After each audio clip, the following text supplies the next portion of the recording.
Salve, salve, rapaziada! Tá começando mais um Periferia no Ar. Eu sou Bielo, o homem mais bonito da sua quebrada. Então só pra você entender, tá ligado? Se divertir, que o programa de hoje tá muito bom. É sobre tecnologia, é sobre informação, tá ligado? É um dos caras que, mano, eu tenho o maior prazer em trazer aqui pra sentar nessa mesa e trocar ideia. Meu amigo de infância, Matheus Catossi. Satisfação, mano. Irmão. Tamo junto. Mano, como é que você tá? Porque eu não te vejo já tem um tempo, tá ligado?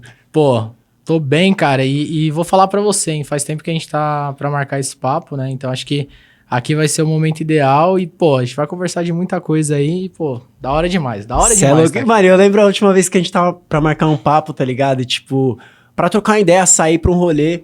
E aí, eu lembro que eu ia sair com uma menina. Aí você falou assim, e aí, dá pra gente trocar essa ideia hoje? Então eu falei, mano, lógico, eu vou abandonar a mina, mano. Vamos se trombar aí, cê é louco. Ele, não precisa colocar, não precisa deixar de falar com a menina, não. Vai lá no P. Eu falei, cê é louco, Matheus, tô pra te trombar já tem um tempo, tá ligado? E na correria do dia a dia não tem jeito, né, cara?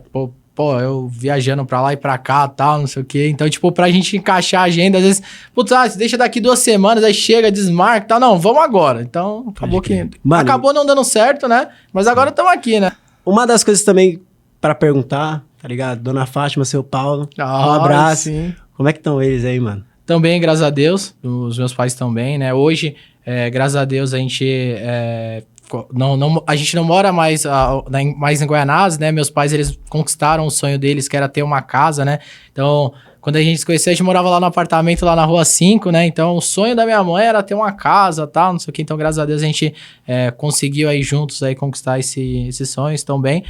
Ano passado, meu pai me deu um leve susto, né? Ele sofreu um infarto, então foi meio complicado. Mas graças a Deus deu tudo certo, então a gente trabalhou muito bem psicologicamente ali para tudo ficar muito bem, né? Então fez a cirurgia ali, é uma cirurgia a mais complicada aí que tem, mas depois eu descobri de muito tempo, né, estudando, e que é a cirurgia que é mais aperfeiçoada do mundo. Então, assim, o risco é muito pequeno e o que precisa ser mesmo trabalhado é o psicológico. Então, no final deu tudo certo, agora também, meu pai já voltou faz uns quase 6 meses já a trabalhar, então, putz, já tá tudo bem, tudo tranquilo. Pô, eu lembro uma coisa assim de seu pai, tá ligado? Tipo, seu pai e sua mãe sempre trabalharam, tá ligado? E você era um cara que ficava dentro de casa ali. Sim. E, pô, mesmo eles na correria do trampo, pra colocar o alimento dentro de casa, tá ligado? Pra ceder a educação pro filho deles, mano, você era um moleque muito regrado, tá ligado? Sim. Como que você vê isso hoje, tá ligado? Na sua vida?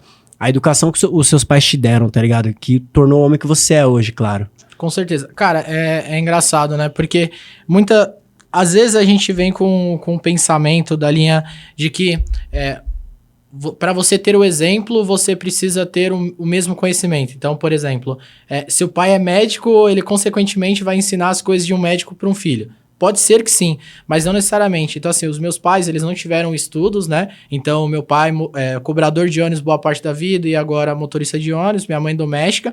Mas eles me ensinaram muita coisa da base, né? Então, não foi conhecimento de tecnologia. Então, por exemplo, hoje, se for em termos acadêmicos, né? O meu conhecimento hoje é muito superior ao dos meus pais. Mas eles me deram uma base de vida. Então, assim, a forma de trabalhar, o que você comentou agora mesmo, eles trabalhavam muito, então eu peguei muito isso pra mim hoje. Então hoje eu trabalho muito, então assim, eu a todo momento eu tô trabalhando, eu não meço esforço pra fazer o que eu estudei, o que eu trabalho. Então assim, essa base foi muito importante. Então assim, acho que meus pais me passaram muito essa garra, efetivamente, né? Então a história dos meus pais, ambos são da roça, minha mãe de Minas, meu pai do Paraná, vieram pra São Paulo, conquistaram as coisas. Então acho que essa garra, esse conhecimento de vida e não acadêmico, eles me passaram muito, foi muito importante para minha base, né? Então eu peguei isso e fui, obviamente, implementei com os meus conhecimentos acadêmicos, enfim, do mundo também, mas a experiência deles. Então, assim, foi de extrema importância o que eles me passaram ali e meio que no subconsciente, né? Porque na prática não era um negócio muito, é assim que tem que ser feito. Muitas coisas eram, mas, era meio que ali o dia a dia, né? E aí peguei no subconsciente e hoje implemento muitas coisas que eu aprendi com meus pais. Então, assim, eu acho que na linha acadêmica teve muito esforço meu, dos projetos, dos eventos, das maratonas, enfim, muita coisa. Mas eu acho que a base ali que meus pais me deram foi muito importante, muito boa pra eu ser quem eu sou hoje, né? Então, foi top. Pode crer. Pô, a gente vem da mesma escola, tá ligado? O JK, Juscelino Kubitschek, um salve aí pro professor Ronaldo, entre outros professores também. E, pô, escola pública, tá ligado? Sim. A gente sabe que a educação, de uma certa forma, não é tão efetiva, muitas vezes, como uma escola particular que você banca ali e você tem um ensino de qualidade, tá ligado? Não que a escola pública não ceda, tem professores que lutam muito por um ensino de qualidade. Como que você sai ali do JK depois e, pô, aposta pra entrar numa ETEC, tá ligado? E fazer o que você fez, tá ligado? Eu acho que assim, tem essa discrepância mesmo. Então, assim, quando eu tomei a decisão, eu vi um cartaz lá no JK mesmo, da ETEC e tal, e aí eu lembro que até hoje eu falei pra minha mãe, eu quero prestar pra fazer a prova e tal. Na época eu lembro até hoje, era R$25 a prova. Minha mãe falou, eu vou pagar, mas você não tem outra escolha que não seja passar. Minha mãe não entendia o que era ETEC, não sabia o que era tecnologia, nada. Ela só sabia que era um vestibular, uma coisa boa e que eu precisava passar. E ela falou, vou pagar, você vai passar. Beleza, consegui, cara, me internei no quarto, eu fiquei, lembro que desde quando eu me inscrevi até a prova, eu fiquei 4 meses internado no quarto, mesmo estudando muita coisa, muitos livros que eu pegava no JK, eu nem lembro, tinha uns livros lá, eu comecei a estudar tudo que eu via lá pela frente e consegui passar efetivamente na ETEC. E eu não passei mal, eram 40 vagas, se eu não me engano eram 700 pessoas que estavam prestando no vestibular e eu consegui passar em 29º. Passei bem. Só que quando eu entrei na ETEC, para mim, o começo foi uma mudança de realidade muito grande. Então, assim, eu estudei no ensino médio técnico, né, integrado ao técnico, durante 3 anos, mas eu fui ter a percepção disso a partir ali do segundo ano, do meio do segundo ano pra frente.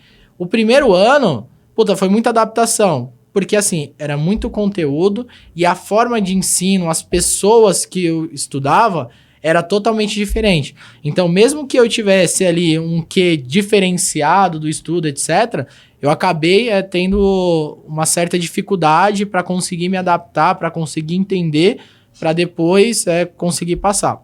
Entretanto, eu acho que teve esse déficit de conhecimento, mas eu acho que um pouco da malandragem da escola técnica, da escola estadual, me ajudou depois que eu saí da ETEC. Pode crer. Então, assim, eu acho que eu tive dificuldade perante a galera que vinha de escola particular e tal, enfim, mas eu acho que um pouco dessa malandragem que eu tenho hoje do meu trabalho, enfim, de tudo que eu faço, eu acho que eu peguei com a escola estadual que faz essa diferenciação para os amigos que estudaram comigo na escola particular. Obviamente não é maioria, mas hoje, graças a Deus, se for colocar as pessoas que eram da escola particular, que entraram na ETEC, ou que era da escola particular, tal, às vezes estão, com a minha idade, estão em posições inferiores do que a minha no mercado de trabalho. Mas por quê? Porque tem esse quê da malandragem. Eu acho que eu soube utilizar bem, mas se eu te falar assim que foi um negócio que,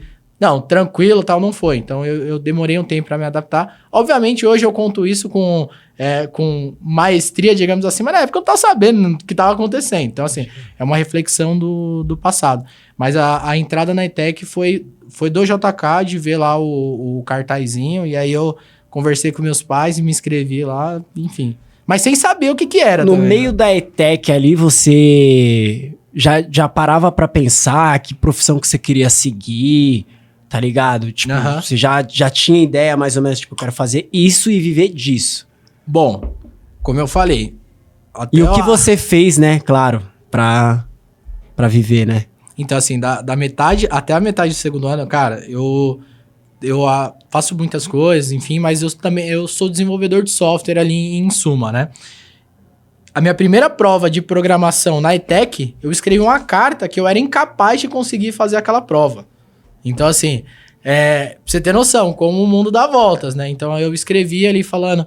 Lembra? Falei pra professora ali, né? Falei, não lembro exatamente o que era, mas não consigo fazer essa prova, eu não tenho, tal, não sei o que. A galera até zoou na época, tal, porque eu não tinha conhecimento pra fazer aquilo.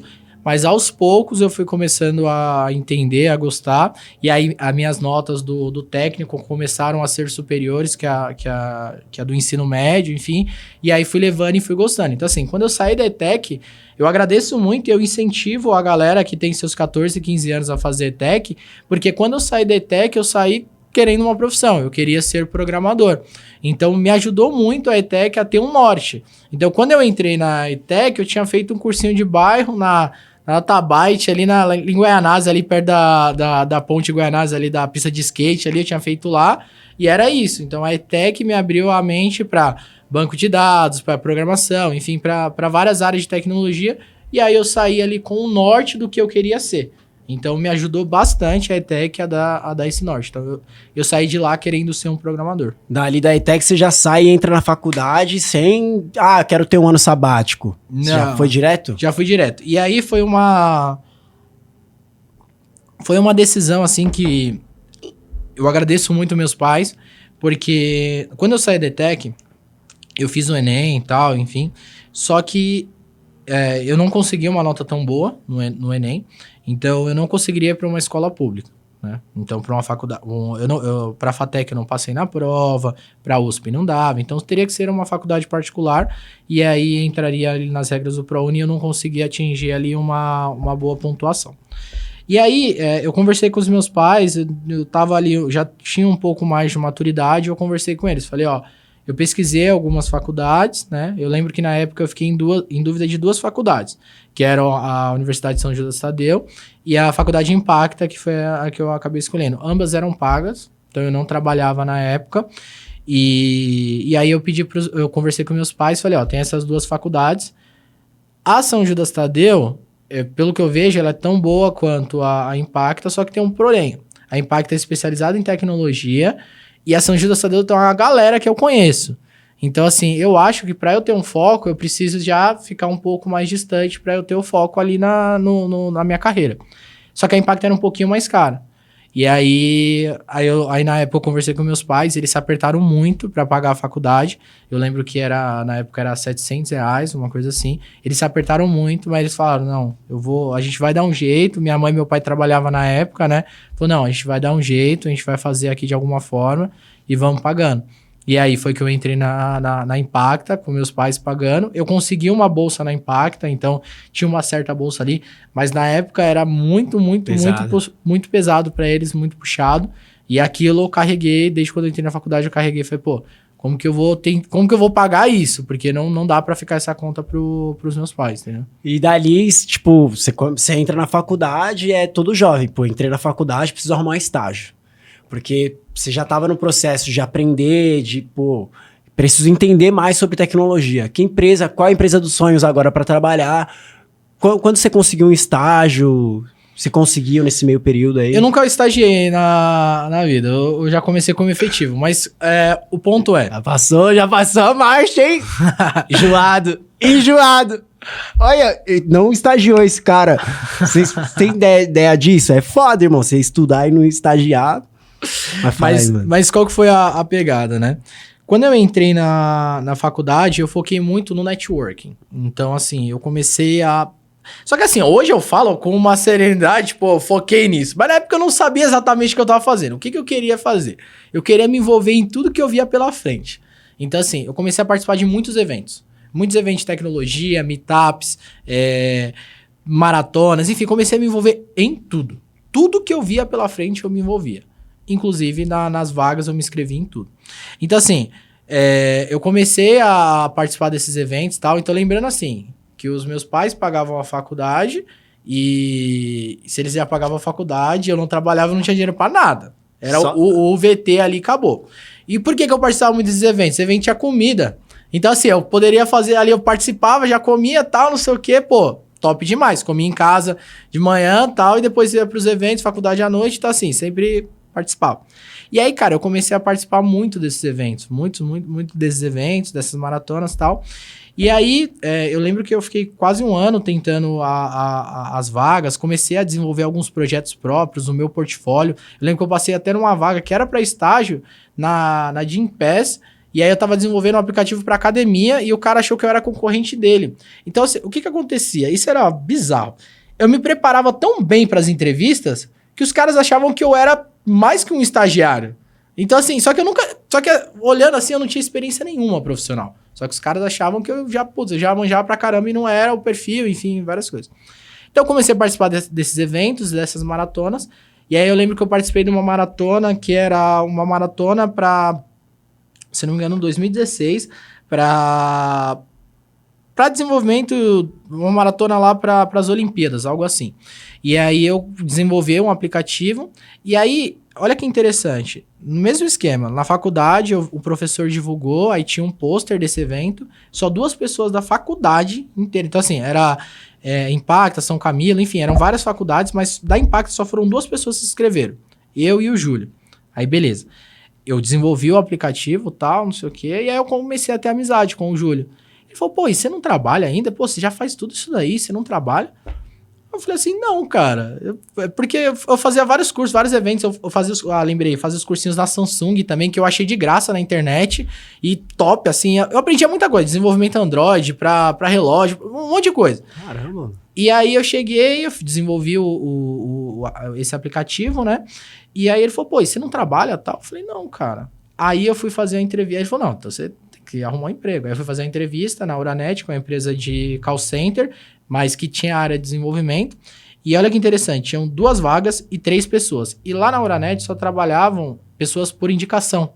Então assim, tinham 2 vagas, 3 pessoas. Aí o que acontece? As 2 pessoas passaram e eu não passei. Sabe por quê? Porque na época, o feedback, depois eu descobri, né? Mas na época, segundo eles não me passaram porque eu era muito bom e que eu ia ficar pouco tempo na empresa. Então eles queriam alguém, tipo, mais pra moldar ali. Só que, novamente, eu não tinha experiência profissional. Então, assim, eu me preparava tanto, eu mostrava tanto, eu dava tanta informação que parecia que eu fazia milhares de coisas. Daqui a pouco esse moleque sai pra uma outra empresa e vai destruir a nossa. Só que, cara, mas na prática mesmo, eu não tinha nem experiência profissional. Era tudo projetinho meu, tal, enfim. Só que aí o que aconteceu? Esses 2 caras passaram, deu 1 mês e pouco depois, um cara saiu da empresa. Aí como ele já tinha o meu currículo, falou, vamos testar esse cara aí. Aí foi aí que eu consegui. Aí eu não estagiei, então eu já comecei já trabalhando como efetivo, mas obviamente eu entrei numa vaga de júnior ali pra começar. E aí eu entrei. Aí eu comecei a trabalhar lá, eu fiquei lá acho que 1 ano e 3 meses, eu fui promovido, de 3 em 3 meses eu tive uma promoção lá. Aí, tipo, só que, mano, eu era chato, mano. Quando eu entrei lá, eu era chato. Eu converso com os amigos que trabalhavam comigo. Falo, mano, eu era chato. Por quê? Porque assim, ó, os caras falam assim, não pode fazer hora extra. Eu bati o ponto e voltava a trabalhar. Caramba, tipo, mano. Chato desse nível. Tipo, os caras, não pode fazer hora extra. Eu falei, não, beleza. Bati o ponto lá. E aí, o que tem pra me passar pra trabalhar? Desse nível. Tá você não sabe cara. isso. Eu pegava um livro, começava a ler e tal. Hoje eu não faço muito isso. De ler livro e tal. Não, eu pegava um livro grandão lá, começava a ler como que fazia isso e tal, não sei o quê. Tem um negócio novo pra fazer? Não, então beleza. Então vamos fazer aqui e tal, não sei o quê. Absurdo. Então assim, eu era chato pedindo trampo. Tanto é que, acho que deu uns quase 6 meses, me mudaram de equipe. Porque eu acabei com todas as demandas e tinha um projeto pegando fogo lá. Os caras falaram, vamos ver se esse moleque quer trabalhar mesmo. Aí me botaram lá também. Deu 3, 4 meses também, o projeto tava tranquilo já também. De verdade, tipo assim, correria mesmo. Mano, tipo assim, quando as pessoas falam assim, um software desenvolvedor, tipo, pros leigos, eu mesmo não sei nada de tecnologia da informação. Sim. É o cara que, pô, faz o aplicativo, que você falou assim, porra, você cresceu muito em 3 meses. Sorte é que você não nasceu na mesma época que o Mark Zuckerberg, acredito eu, pra inventar o Facebook, mas beleza. Mano, o que é um software desenvolvedor, tipo assim, pra galera que não sabe, tipo, mano, o que esse cara faz, assim? E, tipo, numa palavra simples, nos termos mais simples e tal. Isso é uma parada que eu tenho que trabalhar cada vez mais, assim, porque eu converso com os meus pais, converso com uma galera que realmente não entende isso. Mas, basicamente, um desenvolvedor de software, ele vai conversar com o computador e fazer com que ele execute algumas tarefas e algumas coisas, né? Então, assim como eu tô falando com você, eu poderia estar falando em uma outra linguagem, uma outra língua, né? Então, tem a forma de falar com gíria e sem gíria, e tem a forma do português e inglês. Então, assim, tem todas essas formas. O computador não vai mudar. Então, o desenvolvedor de software, o que ele vai fazer? Ele vai escrever scripts para o computador executar determinada ação. Computador, para o celular, para a máquina que não tem interface visual, enfim. Então, o que eu faço é conseguir escrever scripts para o computador conseguir interpretar e executar. Então, assim, o produto final vai ser o aplicativo do iFood, o aplicativo do Facebook, o aplicativo do WhatsApp, seja no celular, seja web. O produto final é isso daí. Porém, por trás é um monte de letrinhas lá de como fazer essas coisas. Hoje em dia tá muito mais simples de desenvolver, então tem muito conteúdo, a comunidade é muito rica, então tem diversos desenvolvedores pelo mundo e facilita muito o desenvolvimento. Mas, além de desenvolver, né, além de programar, você tem que entender um pouco do negócio, né? Do que você está atacando, qual problema você está resolvendo. Então, para ser um desenvolvedor de software, não simplesmente você tem que escrever muito bem os scripts. Você precisa entender o problema e solucionar. Então, por exemplo, WhatsApp, hoje eu vou escrever um texto, quando eu apertar ali no botão enviar, você precisa receber essa mensagem. Por trás tem toda uma cadeia de informação, criptografia, servidor, envia mensagem, tal, geolocalização, tal, recebeu, visualizou, enfim, tem uma troca de informações imensas. Mas qual que é o propósito final? É eu pegar, escrever uma mensagem e você receber essa mensagem. Então, assim, o ponto é resolver o problema. Qual que é o problema que precisa ser resolvido aqui? Eu escrever uma mensagem e você receber ela. Esse é o problema que tem que ser resolvido. E aí, por trás, como fazer isso? Então, o desenvolvedor vai entender o problema e vai codificar como é que faz isso. Em termos simplórios, é isso. Então, assim, é escrever um script para a máquina interpretar para resolver um problema. E esse problema pode ser uma coisa bem pequenininha quanto uma troca de mensagem, como uma aplicação maior com muito mais coisa. Mas a tecnologia, a programação, tá muito mais no nosso dia a dia do que a gente imagina. Então, por exemplo, para você, essa televisão aqui, para você apertar um botão para ele executar um comando para desligar a TV, tem uma programação aqui por trás.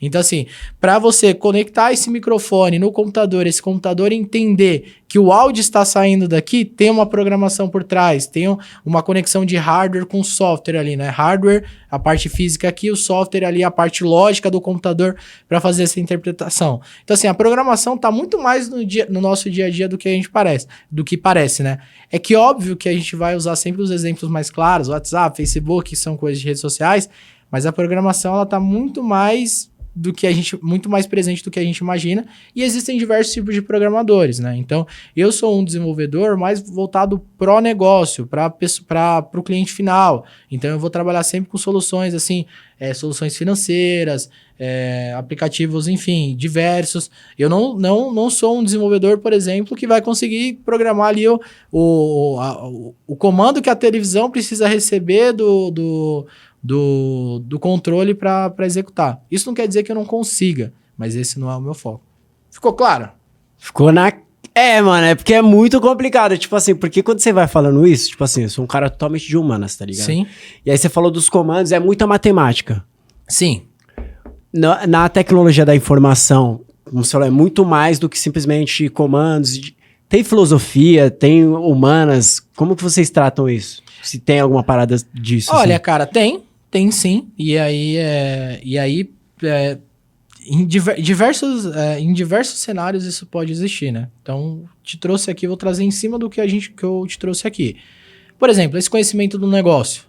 Então, por exemplo, eu tenho que desenvolver um aplicativo para o público final. Por exemplo, o iFood. Eu preciso desenvolver um aplicativo, o iFood, que vai fazer os pedidos, tal, enfim. Como que eu vou fazer com que você goste do aplicativo? Tem uma identidade visual. Qual que é o fluxo dessa informação? Isso é humano. Isso não é exato. Então, desenvolver a funcionalidade ali, que você vai fazer ali a listagem, escolher o pedido, tal, os produtos, isso é exato. Então, quando apertar aquele botão, vai fazer o pedido. Isso é exato. Então, tem que ser desenvolvido. Mas e a experiência disso? E o público final? É um humano que tá fazendo isso. Então, assim, que tá tomando aquela decisão. Então, assim, é muito correlacionado. Parece sim só ser exato, mas o humano tá muito atrelado a isso, entendeu? Então, assim, são áreas totalmente correlacionadas, sabe? Então, pode parecer muito exato, mas sim tem uma correlação. Acho que, mano, quando você fala muito desse assunto, eu viajo pra caramba, porque a gente cada vez mais tem falado disso, tá ligado? Da inteligência artificial, mano. Você como um programador, como um desenvolvedor, como que você tá vendo essa parada hoje em dia? Eu trabalhei em algumas vertentes, inteligência artificial não diretamente, né? Então, uma das empresas que eu faço parte, né? Que eu faço parte da diretoria, né? Sou sócio da empresa, trabalha numa vertente de inteligência artificial, né? Para jornadas digitais, então, para fluxos mesmo de pedidos, de solicitação de pedidos, por exemplo, uma drogaria vai fazer um pedido de um medicamento, tal, essas jornadas digitais, enfim. Ouve-se muito termo, né, que a inteligência artificial vai substituir os humanos, né, sempre tem isso. Eu acredito que não, mas é um conhecimento que é uma tecnologia que vem para facilitar. Eu acho que, na verdade, a inteligência artificial vem de muito antes, né, então existe de muito tempo, mas agora, obviamente, ela está mais em foco, enfim. Mas eu vejo como algo muito bom. Então, primeiro ponto, né, para quebrar o tabu, eu não vejo como uma substituição de inteligência artificial pelo humano, né? Porque o humano tem a parte sentimental que a inteligência artificial não vai ter. Mas, cara, vem para facilitar muito o nosso dia a dia. Então, como eu tinha falado, né, do termo desenvolvimento de software, que hoje tá muito mais simplificado, graças muito à inteligência artificial. Para você tirar uma ideia hoje do papel, novamente, tá mais no nosso dia a dia do que do que a gente pensa, né? Então, por exemplo, o Canva. Então, você já viu o Canva, as opções ali de edição de imagem, criação de logo, tal, não sei o quê? É inteligência artificial ali por trás para conseguir fazer. Então, são tomadas de decisões, o computador interpretando com aquilo que foi estudado, que foi aplicado ali para conseguir ter um resultado para você. Então, assim, eu vejo isso cada vez mais no nosso dia a dia, então cada vez mais presente, mas para facilitar o nosso dia a dia, para a gente ter mais facilidade. Então, assim, tem muitas pessoas que têm o medo da inteligência artificial roubar os empregos, né? Na verdade, o que eu entendo é que existe um processo de renovação trabalhista, né? Então, algumas profissões, elas vão sendo renovadas. E eu acho que as únicas pessoas que vão perder efetivamente os empregos são as pessoas que não se atualizam e não entendem como que está sendo feita a mudança do mercado. Por quê? Porque ao mesmo tempo que empregos são excluídos, na verdade empregos são, entre aspas, tirados das pessoas, novos empregos são gerados. Então, se você for ver, se você fazer uma pesquisa de quais são os novos empregos gerados por inteligência artificial, são inúmeros. Então, assim, tem muita coisa que você fala, mas tem que ter uma pessoa para fazer isso. Sim, tem uma pessoa que faz isso. Mas tem isso aqui, tem uma pessoa que faz isso. Então, por exemplo, WhatsApp. Então, atendimento por bot no WhatsApp. Quem nunca entrou, mandou uma mensagem ali para Claro, para Vivo, e enfim, ali foi trocando as mensagens, já tinham as mensagens automáticas. Perfeito. Então, quer dizer que, era uma pessoa que eu ligava no telefone e agora é um robô, né, que atende. Um emprego foi perdido ali por conta da inteligência artificial. Isso é ruim? Pode ser. Mas e como que aquelas mensagens foram escritas? Alguém com emprego para escrever aquelas mensagens, um emprego que foi gerado a partir disso para fazer aquela curadoria, aquela escrita. Ou seja, empregos são... O mundo está se atualizando. Exatamente. Empregos são destruídos, mas empregos são criados. Então, eu acho que o sensacionalismo de a inteligência artificial vai tomar conta dos empregos dos humanos, eu acho que é balela. Na verdade, novos empregos estão sendo criados. É porque, tipo assim, é uma brisa muito profunda, tá ligado? Sim. Tipo assim, o documentário, filme, O Dilema das Redes, tá ligado? Quando um celular, tipo assim, você foi o cara que escreveu o algoritmo, né? Certo. E aí, tipo, eu tô andando com meu celular no bolso, eu tô falando o que eu falo, tá ligado? Tipo, ditando as coisas que eu quero pra minha vida e logo aparece, tipo, as paradas de publicidade, propaganda daquilo que eu falei e tal. Tipo, dá um certo medo também. Sim. Nesse ponto até eu fico meio assustado com tudo isso que tá acontecendo. Mas o mundo tá se modernizando. É assim que as coisas vêm funcionando e assim o consumidor acaba se adaptando e indo nessa linha. Ou seja, o ser humano, por exemplo, esse tipo de marketing funciona porque o ser humano aceita esse tipo de marketing. Então não tem por que a gente reclamar. Então você fala assim, acabei de falar de um negócio, aí passei o Instagram, tem aqui o anúncio. Os caras estão me ouvindo, tal, não sei o quê, mas beleza. Mas aí no 10º anúncio você vai lá e faz uma compra. E aí você tá participando daquilo. Então assim, a gente às vezes reclama, mas a gente às vezes aceita isso e faz parte. Então, esse tipo de marketing é tudo por conta... É tudo culpa do ser humano. Mas você não acha também que uma coisa, uma verdade, por exemplo, que tem aquele lance, eu não sei se eu vou falar certo agora, mas uma mentira contada várias vezes como verdade, ela acaba se tornando uma verdade, tá ligado? É assim que eu vejo, tipo, a publicidade e propaganda. O cara vai colocar pra você olhar. Uma hora você vai, tipo, pera, eu tenho que ver isso aqui. Com certeza. E aí, esse é um dos problemas da tecnologia, né? Então, coisas boas e coisas ruins. É o que eu falei, a mesma linha do emprego. Empregos são destruídos, empregos são criados. Beleza. Tecnologia hoje é muito mais fácil você aprender alguma coisa. Então, por exemplo, hoje, para eu ser um profissional bem-sucedido na área de tecnologia, tá muito mais simplificado do que antigamente. Antigamente era muito mais difícil. Ponto positivo. Ponto negativo. Hoje em dia é muito mais fácil a gente ser influenciado por uma informação que não é verdadeira do que antigamente. Então, assim, por exemplo, tô trazendo o tema de inteligência artificial, né? O ChatGPT tá aí e eu já utilizei ele várias vezes. E por muitas vezes eu não sabia fazer determinada coisa e eu conversei com ele lá, tal, para ele me auxiliar. E ele colocava que aquilo que ele tava me mostrando era tão verdade que eu gastava tempo tentando reproduzir aquilo que ele tava me falando. Mas no final aquilo nem existia. Então, assim... Você entendeu? Que brisa. Você sacou? Então, assim, é uma parada que facilita, mas também dificulta. Então, assim, eu concordo. Eu acho ruim isso que você falou do acesso à informação. Às vezes aquela mentira contada muitas vezes se torna verdade, sendo que não é efetivamente a verdade. Só que precisam ser criadas coisas para conseguir contornar esse tipo de coisa. Mas esse efetivamente é um problema da proliferação da tecnologia para o mundo, porque hoje é muito mais acessível, né? Tipo, eu não lembro onde que eu vi, né? E é muito verdade, tá? E aí não entrando muito no cunho político, não acho que esse não é o tópico, né? Mas às vezes você vai encontrar algumas pessoas que não têm um saneamento básico, que não têm uma casa bem estruturada, mas ela tem um celular. Entendeu? Tá na aí, ou seja, o acesso à informação tá muito mais facilitado do que várias outras coisas. Então, coisas simples e básicas da vida, às vezes não tem. Não tem uma casa bem estruturada, às vezes não tem nem a comida, mas tem um celular e a internet. Mano, e tipo assim, através desse lance de tecnologia, tá ligado? A gente tem o Mark Zuckerberg, tá ligado? O cara detém, tipo, as 3 maiores mídias, onde tá Cristiano Ronaldo, tá Neymar, tá Messi. Sim. Você acha que esse cara detém todas essas mídias, detém toda essa informação, tá ligado? Não pode dar alguma merda no futuro? Isso daí não tem que ser dividido? Tá. Eu acho que assim, primeiro que o Mark Zuckerberg, ele é a persona ali, a referência. Pode parecer que, tudo bem, ele é dono das empresas, mas ele não é uma pessoa só que gerencia e controla todas as empresas, né?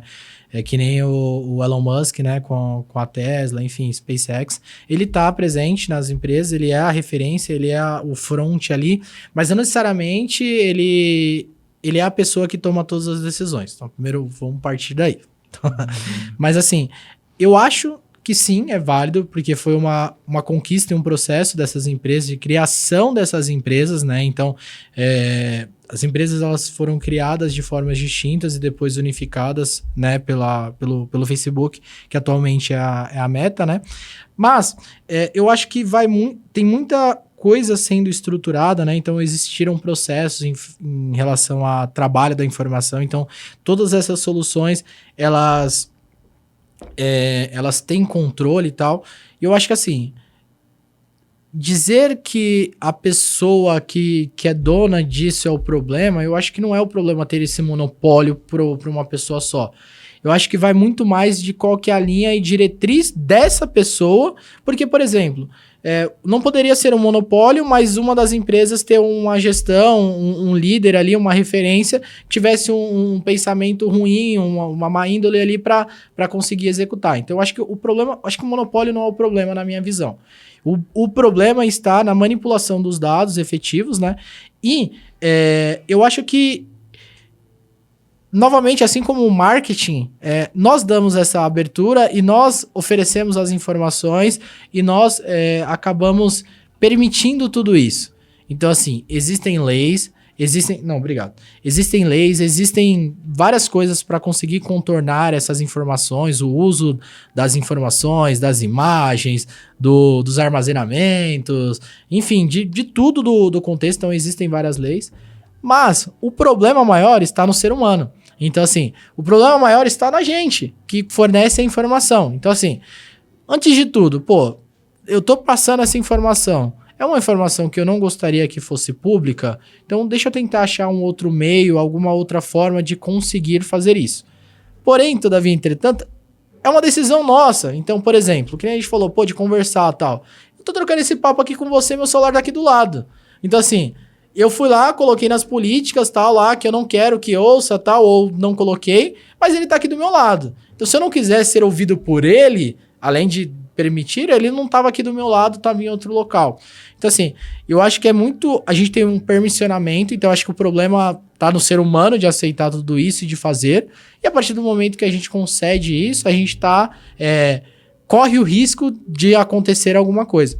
Então, assim, respondendo a sua pergunta, depois de toda essa contextualização, eu acho que o monopólio em si não é ruim, uma vez que são coisas tão grandes que dificilmente, mesmo que elas estejam conectadas, elas estejam sob uma mesma gestão, com o mesmo propósito, enfim.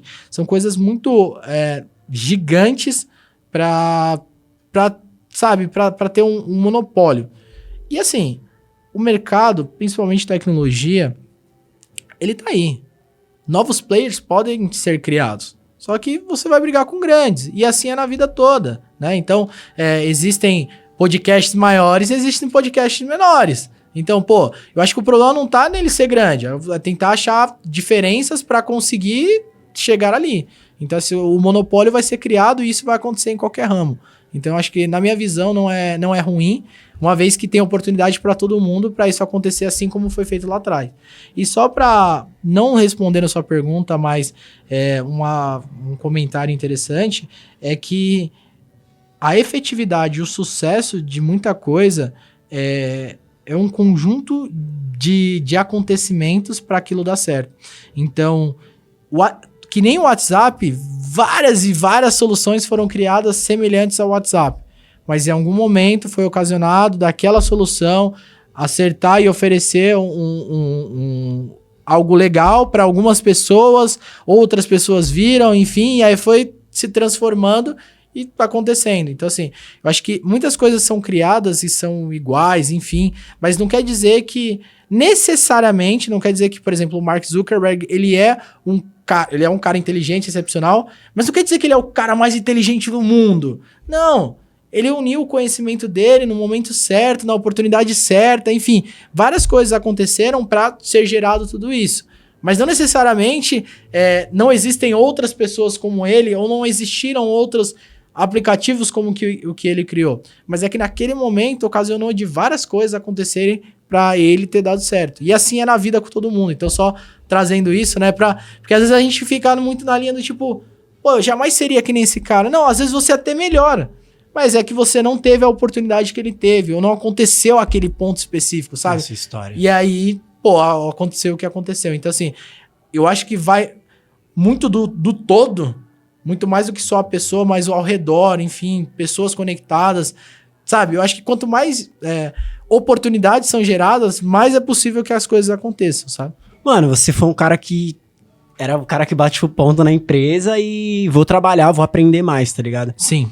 O que foi o cara que você buscou e falou assim, que eu vou buscar esse aqui de referência, esse aqui, pra desenvolver aquilo que eu tô estudando? Teve um guru? Cara, graças a Deus, durante toda a minha trajetória profissional, eu sempre tive bons mentores, né? Sempre tive pessoas que me ajudaram bastante. Mas, cara, tiveram pouquíssimas pessoas que eu conseguia ver ali. Eu via o que as pessoas executavam. Era muito mais no resultado final que a pessoa executava do que na pessoa. Então, assim, até uma dificuldade, eu já parei até mesmo para conseguir refletir nisso. Falei assim, pô, eu não tenho referências de pessoas, eu tenho referências de execuções. Então, pô, essa pessoa fez isso aqui legal.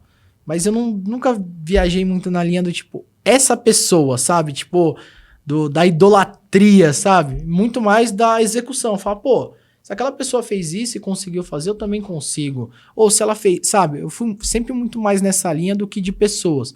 Mas, com certeza, na minha carreira eu tive bons mentores e gestores que me auxiliaram na carreira. Mas como eu falei, era muito mais... Pô, essa pessoa faz muito bem isso. Então, pô, eu quero aprender com ela. Mas não necessariamente ali da idolatria. Falar, pô, meu, Tem um esse cara, cara aqui, pô, que nem a gente falou, o Mark Zuckerberg. o Elon Musk. Não, eu preciso ser esse cara. Não.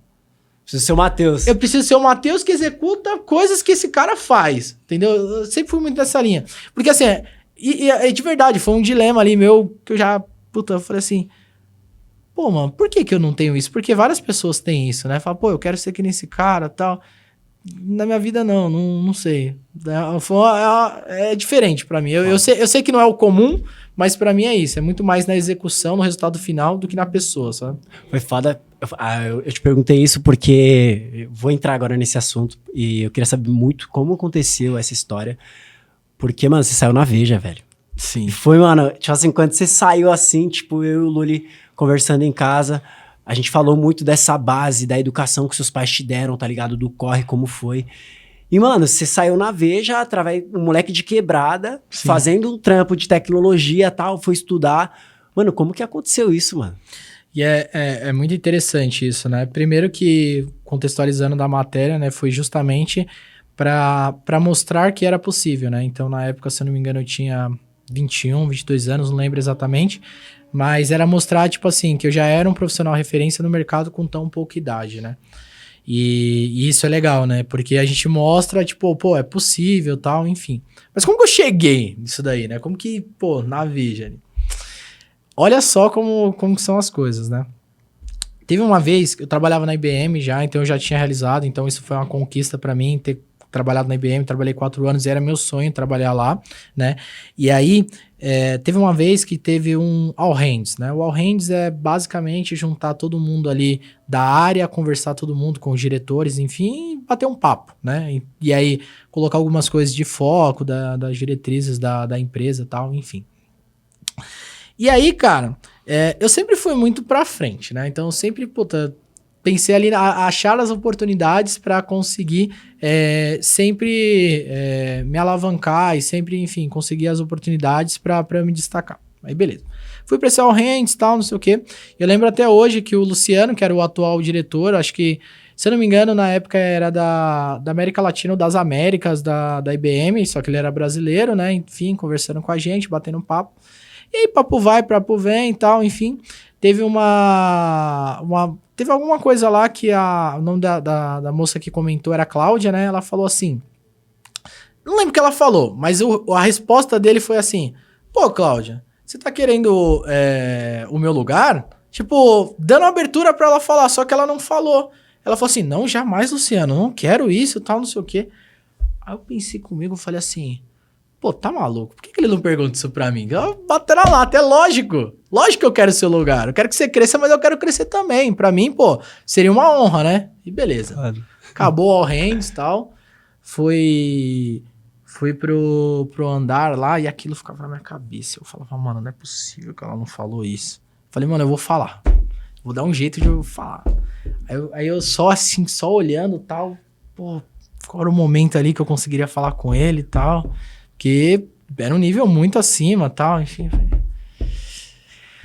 Aí eu vi ele no banheiro. Aí ele foi no banheiro lá e foi escovar os dentes. Eu falei, é agora, vou escovar meus dentes também. Vou escovar meus dentes também. Aí eu fui escovar os dentes. Aí, por eu já ter participado dos eventos, o pessoal me conhecia, mas, pô, não tem aquela intimidade. Aí ele falou, e aí, Catosse e tal, não sei o quê. Pô, e aí, Luciano? Eu falei, pô, beleza, tal. Beleza, escovou os dentes. Saímos e tal. Aí eu tava saindo, eu falei, cara, preciso te falar uma coisa. E, pô, a Cláudia comentou lá e falou que, pô, não queria o seu lugar e tal. Eu falei, pô, na verdade, cara, eu quero é mais. Por mim, eu seria seu chefe. Como que eu faço isso? Aí ele, caramba, hein? Falou, cara, legal, gostei. Pô, próxima vez, vamos marcar um bate-papo aí, uma mentoria aí pra eu te auxiliar nesse plano aí pra você ser meu chefe. Eu falei, nada. Ele falou, beleza. Aí, passaram-se umas 2 semanas, eu fui pra Hortolândia, que era outra sede da IBM, a gente conversou por 2 horas e meia. Assim, puta, ele falou várias coisas pra mim, enfim, deu várias dicas e tal, e beleza. Só que aí, cara, aí ele conheceu a minha história. E ele conheceu quem eu era. Então eu tive a oportunidade de mostrar tudo que eu conhecia, tal, etc. Quem eu era, como que eu tava, enfim. E aí, cara, eu virei referência pra ele. E aí, então, determinado dia, chegou uma moça lá e falou assim, pô, o Luciano te indicou pra uma entrevista, tal, não sei o quê, pra falar, pô, ele considera você referência pela sua idade, pela... Logo a jornalista da Veja. Aí eu falei, pô, beleza. Aí quando eu fui ver, tu tava lá dando entrevista pra Veja, lá falando da minha carreira. Então assim, por quê? Caramba. Porque eu tomei a atitude lá, entendeu? Então assim, foi tudo, sacou? Então assim, pô, é legal pra caramba a entrevista na Veja, pô, enfim, é top. Mas o contexto é muito mais legal. A história por trás, mano. Exatamente. Por quê? Porque foi uma atitude que eu tomei. E quando eu falei pro pessoal, você tá maluco? Você é louco? Como você chega assim e fala pro cara tal? Então, assim, é aí que mora as diferenças de uma pessoa comum, né? Então, quais atitudes eu fiz ali no meio do caminho para conseguir chegar onde eu tô hoje na minha carreira. Então, isso que é legal, sabe? Então, esses pontinhos aí... Lembra que eu te falei lá no começo, quando a gente tava falando da malandragem ali, da coragem? Malandro. Então essa pegada aí me ajudou. E aí, pô, depois disso eu também... fui para um evento na USP como referência profissional para conversar com os alunos lá também e tal. A ação era Day Match com a IBM e tal, não sei o quê. Tudo através disso. Dali, aí que é uma outra parada que hoje você faz e muito. Você dá palestras, mano. Dali começou o lance de dar palestras, ser convidado cada vez mais? Ó, vamos lá. Hoje em dia, eu faço bem menos palestra do que eu fazia antes, tá? Então, no começo da minha carreira, eu acabava fazendo bem mais. Hoje em dia, é engraçado. Hoje em dia, eu tô muito mais tímido do que eu era antigamente. Enfim, são coisas da vida, né? Mas eu faço menos. Mas sim, naquele momento ali, eu fazia... E comecei a fazer também eventos de tecnologia, então meetups, né? Então fazia palestra sobre conteúdos técnicos, sobre carreira. Então assim, foram surgindo oportunidades, mas sempre dessa linha. Então, em algum momento ali eu me destacava em alguma coisa e virava referência, aí tal pessoa enxergava isso e tal. Então, por exemplo, na Faculdade Impacta, pelos eventos que eu comecei a participar, a galera começou a usar minha imagem ali, pô, campeão de hackathon tal, campeão disso daqui, campeão disso daqui.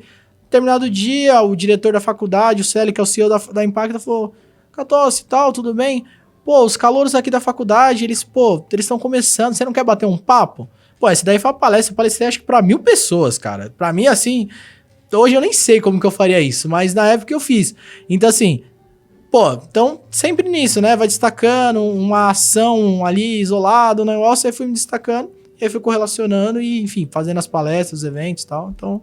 Foi mais ou menos essa linha. Não foi exatamente disso, mas tenho certeza absoluta que foram outras ações nessa linha que destrincharam pra chegar nesse resultado. Mano, você... Teve uma vez que você tava com um grupo de amigos que você postou no Instagram, foi no Hackathon Globo, e aí, pô, você fez um stories com o Thiago Leifert. Mano, eu falei, não acredito, o Matheus tá com o Thiago Leifert. Mostrei pro Lula, eu falei, Lula, ó o Matheus. Tava fazendo um trampo de tecnologia na Globo lá. Nunca tive o físico pra entrar no BBB, né? Pô, entrei de outra forma, né? Entrei lá na casa do Big Brother, pô. Caramba. Isso aí foi top, cara. E o que você fez lá, mano? Tipo, nesse Hackathon Globo aí, né? Que fala? Bom, primeiro ponto é que não funciona, tipo, cheguei e fui, né? Então foram 3 anos de inscrições seguidas pra no terceiro ano eu conseguir passar. Então, beleza. Então eu tentei 3 anos. No terceiro ano... Eu fiz, se eu não me engano, 3 ou 4 entrevistas por telefone, e-mail, chamada, inscrição, pra caramba. Então, eu não lembro, assim, quantos eram, mas, sei lá, eram umas 10 mil inscrições pra 60 vagas, uma coisa assim. E aí, passei. Aí falou, pô, venho aqui pro Hackathon e tal. Então, fui pro Rio de Janeiro lá, né? Fiquei na casa de um amigo lá em Copacabana. E aí fui pra Jacarepaguá, acho que era o bairro lá onde fica o Projac. Então fui lá pra Globo, conheci lá um pouco do estúdio, onde que é aquela parte de eliminação de pessoas, né, que vinham eliminadas, ficava a família de um lado, família do outro e tal, então teve um bate-papo. E eram 7 desafios, né? Então melhor... Vamos, antes de falar do hackathon da Globo, o que é um hackathon, né? Eu acho que é melhor... Verdade. É melhor explicar, né? Meu diretor já me cobrava, mano. Faltou aquela pergunta ali e tal. Então vamos lá. O que é o hackathon? Hackathon são maratonas de tecnologia, né? De desenvolvimento de software. Só que não simplesmente só desenvolvimento de software. É um desenvolvimento de um software em 38, 40 horas. Então, geralmente no final de semana. Mas que sejam soluções sustentáveis. Não sustentáveis ESG, mas sustentáveis de forma monetária, que seja viável tecnicamente ser desenvolvida. Então, geralmente é proposto um problema e aí, depois de 40 horas, é apresentado aquela solução que foi desenvolvida nesse período através de mentorias e tal, num período de 3 a 5 minutos. Então, você tem que desenvolver uma solução ali no final de semana, um MVP, né, que é o mínimo produto viável. Então, assim, você vai desenvolver uma solução ali que você vai vender a sua ideia para tentar conseguir aquele prêmio, né? E eu me especializei nisso, então eu ganhei muitas maratonas, isso me ajudou pra caramba financeiramente falando, porque na época quebrado, então ganhava hackathon, ganhava um MacBook, ganhava 5 contos, 6 contos, tá maluco, mano. Então eu fiz muita coisa na minha vida por conta dos hackathons, né? Então o hackathon é isso, é uma maratona de desenvolvimento de software, né? Que no final tem que ser apresentada uma solução. E aí o hackathon da Globo não seria diferente, eram 7 desafios propostos e engraçado que eram 7 desafios e 13 equipes, e esses desafios eram duplicados. Então, tinha 2 desafios de um, 2 de outro, 2 de outro, 2 de outro. Ou seja, então, 13 equipes, 14 desafios, só que 7 desafios diferentes. E o desafio que eu peguei com a minha equipe foi o único desafio que sobrou. Por quê? Porque ele era tão difícil que ninguém queria pegar ele. Então, dos 14, 13 equipes pegaram, e o nosso foi o único que foi o desafio unitário, né? Todos tinham duplicidade. E aí, beleza. Então, a gente desenvolveu lá a solução, e na época, a nossa solução era relacionado a conseguir fazer a captação de público do offline para o online. Então, por exemplo, quando a gente fala de um cenário de YouTube, a gente consegue ter a percepção de quantas pessoas estão online vendo aquilo. Quando a gente fala de televisão, a gente não consegue ter essa informação. Por quê? Porque a televisão é uma anteninha que pluga ali, não está conectada à rede. O que tem dos pontos de audiência é algumas televisões, tem algum sinal lá que você consegue fazer o ponto de audiência. Mas isso não é exato, não é. Você não consegue ter a percepção exata. Então, qual que é o ponto, né? Hoje, quando você fala de um comercial de televisão, você tem que pegar essa informação de alguma forma para conseguir fazer a captação. Ou seja, comercial no BBB da Fiat Toro lá, a nova Fiat Toro tal, enfim, lançou lá. Como que a Fiat sabe que teve a efetividade daquilo? Às vezes o cliente vai lá na loja, a loja da Fiat no dia seguinte tá cheia tal, enfim... Mas ele não consegue ter a percepção ali do que veio da TV, do que não veio. Então, assim, é meio que num chutômetro o marketing quando a gente fala de televisão, exceto quando tem a captação direta. Então, por exemplo, use o código tal, e aí você consegue ter ali uma métrica da efetividade daquele... Coloca o celular no QR Code na tela. Exatamente. Hoje, você coloca o celular do QR Code na tela na Globo e nas outras televisões... Porque lá no Hackathon da Globo, a gente colocou essa solução. Então...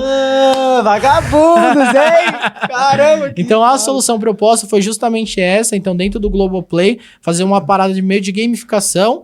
Para quê? Para ter a percepção de quanto que aquilo tá tendo, não só a questão da conversão. Porque, assim, a conversão eu tô vendendo um produto, você vai pegar aquele código e vai comprar. Beleza?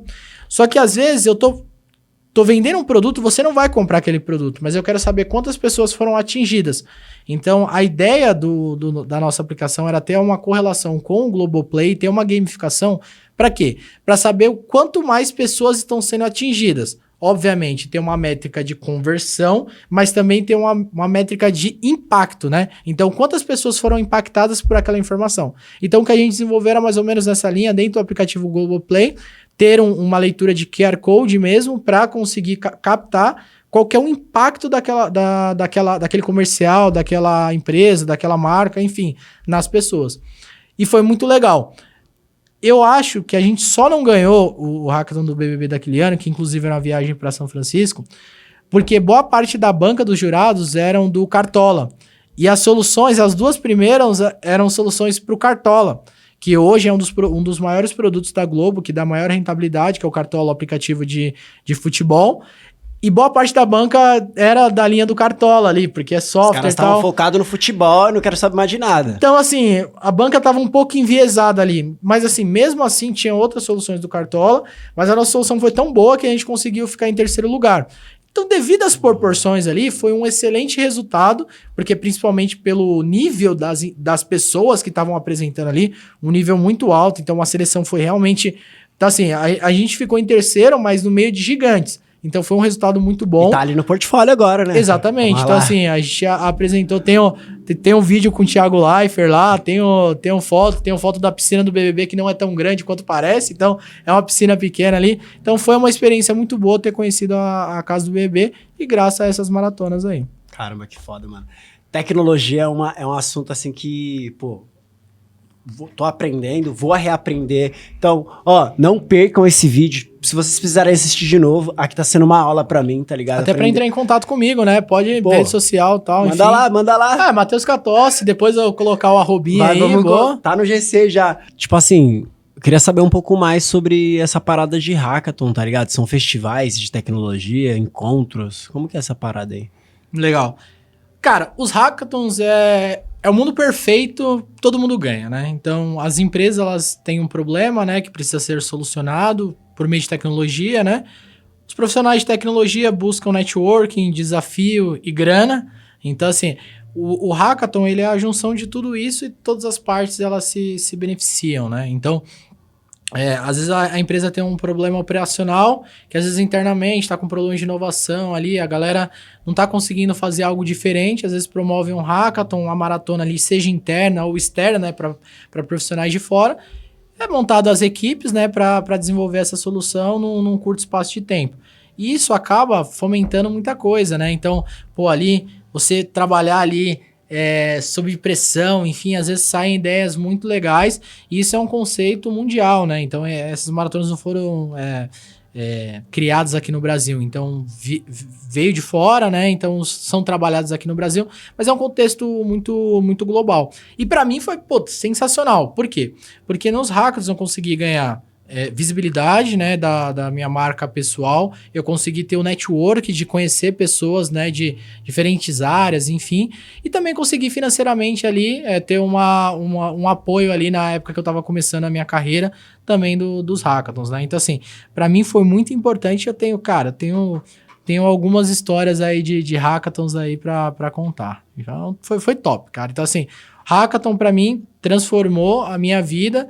E graças a eles eu consegui, eu diria que quase todas as oportunidades profissionais que eu tive até hoje foram correlacionadas com essas maratonas, né? E muitas pessoas também participam, né? Então, hoje, se eu participo dependendo do hackathon, se for um hackathon de maior amplitude, né? Que tem pessoas ali da comunidade e tal, quando eu participo ali, graças a Deus, hoje eu sou referência no hackathon. Não sei que eu participo, ela já fica, chegou ali, a galera chegou ali. Conhece esse daí, já. Esse daí, certeza ali que vai estar lá em cima. Então, todos os hackathons que eu participei, obviamente os primeiros não foram tão bons, né? Mas todos os hackathons que eu participei ali, do terceiro pra frente, mesmo que os que eu não ganhei, eu tava ali. Tava apresentando uma boa solução ali pra brigar pra premiação. E uma história pontual assim, de qual hackathon foi que você participou?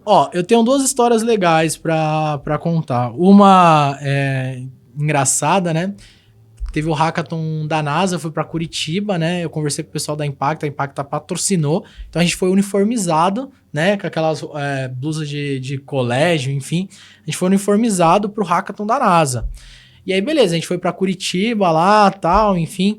A gente foi de avião. Eu não lembro se eu já tinha andado de avião, foi a primeira vez, foi uma coisa assim. Mas, enfim, fomos de avião pra lá. E aí, quando a gente chegou no hackathon da NASA, em 2017, hoje tá um pouco mais proliferado no Brasil, mas na época não era tanto, né? E aí, tipo, uma puta estrutura, tal, não sei o quê. E tinha um cara vestido de astronauta. E quando a gente chegou, o cara pediu pra tirar foto com a gente. Eu falei, mano, tá de brincadeira. Como assim um astronauta tá pedindo pra tirar foto com a gente? Aí beleza, a gente tirou e tal. Isso aí foi engraçado pra caramba. E nesse hackathon a gente conseguiu, eram 25 equipes, e a gente conseguiu ficar em segundo colocado nesse hackathon aí. Foi bem legal, foi bem top. Caramba, chegaram na estica e ainda levaram o segundo lugar, toma. Foi top.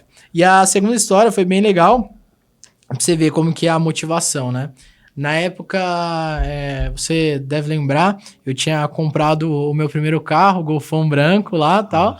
E aí, eu comprei na emoção e tal, mas meu sonho era ter um carro com interior claro. Então, esse era meu sonho. E aí, cara, quando eu comprei o Golf, pô, é legal, um Golf e tal, enfim. Mas, mano, eu me apertei demais mesmo pra conseguir pagar ele. Então, assim, eu não tinha dinheiro ali malemar pra gasolina. Mas é isso, vida que segue. E aí, cara, quando eu me inscrevi pro hackathon da Raízen, dos postos Shell, não sei se... Então, a Raízen é a empresa por trás dos postos de gasolina Shell, né? Então, beleza, eu me inscrevi pro hackathon. E 2 semanas antes do hackathon, o prêmio do hackathon era um MacBook Pro. Na época, eu acho que era avaliado em 5, 6 mil reais. E 2 semanas antes de eu participar do hackathon, eu falei assim, cara, eu vou ganhar esse hackathon. E já que eu vou ganhar esse hackathon, olha essa ideia. Já que eu vou ganhar esse hackathon, eu vou trocar o banco do meu carro. Vou trocar tudo, vou deixar o banco clarinho. E, cara, na época foi R$5.500 que eu gastei pra trocar o banco. E assim, eu passei no cartão, eu não tinha esse dinheiro pra pagar. Eu confiei que eu ia ganhar esse hackathon. Então, beleza. Troquei o banco do carro, o carro tava lindo, ficou top, da hora. Beleza. Cheguei no hackathon, e aí quando eu cheguei no hackathon lá, tal, pô, ideia vai, ideia vem, era de sábado e domingo, né? Foi em Piracicaba. Aí sábado, sei lá, eram umas 8 horas da noite, então, pô, quase o primeiro dia ali já... Aí eu conversei com um amigo meu, melhor amigo Augusto, a gente tava na mesma equipe, né? Aí ele virou pra mim e falou assim, e aí, mano, a gente tem que ganhar isso aqui, mano. Eu falei, pô, pode crer, né? Ele falou, mano, o banco do Golfão, mano, você tem que pagar isso aí, mano. Você já botou pressão, já. E aí eu falei assim, caraca, mano, como que a gente vai ganhar isso, mano? Pô, como que a gente vai... E aí, enfim.